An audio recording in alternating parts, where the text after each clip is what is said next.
आज मैं आपको एक भक्ति कहानी सुनाने जा रही हूँ।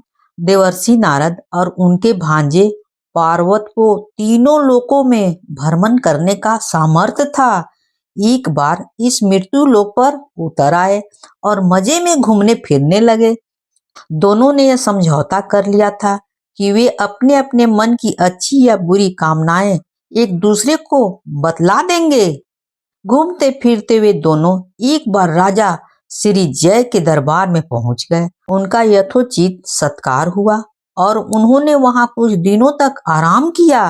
राजा ने अपनी पुत्री सुकुमारी को उनकी सेवा पर नियुक्त कर दिया था।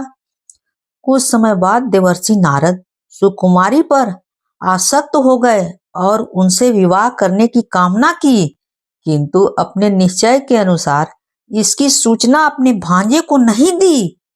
जो हो पार्वत को अपने मामा का चेहरा देखकर उनकी मनोकामना का पता चल गया।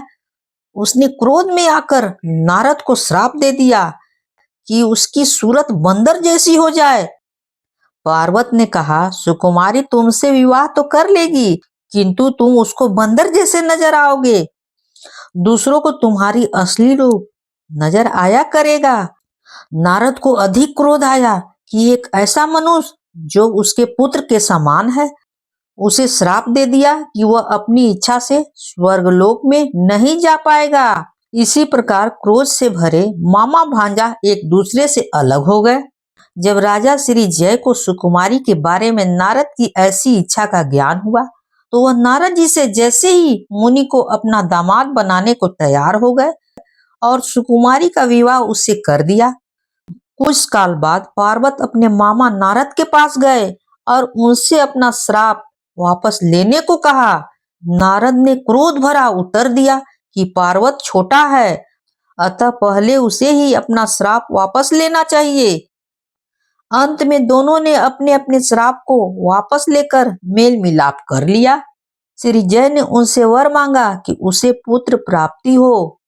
राजा बड़ा लोभी था, उसने यह वर भी मांगा कि उसके पुत्र के शरीर से जो भी मल मूत्र निकले वह सोना होता चला जाए। नारद ने यह वर वार्तक को देने को कह दिया।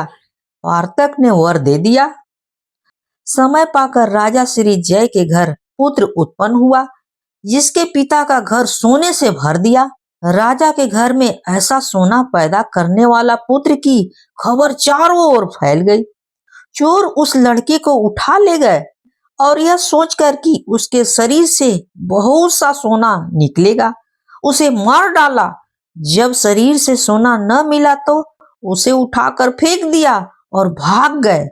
राजा ने अपने पुत्र का शरीर देखकर बहुत अधिक विलाप किया।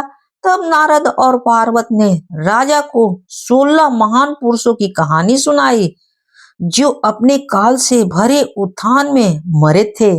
फिर श्री जय से कहा, यदि ऐसा नामी मनुष्य मर सकता है तो तुम्हारे बेटे को मर जाने से कौन सा अनर्थ हो गया है? वह तो उन पुरुषों के समान तुच्छ ही था। फिर भी राजा पर दया करके उन्होंने उसका पुत्र फिर से जीवित कर दिया। कहानी होती है समाप्त।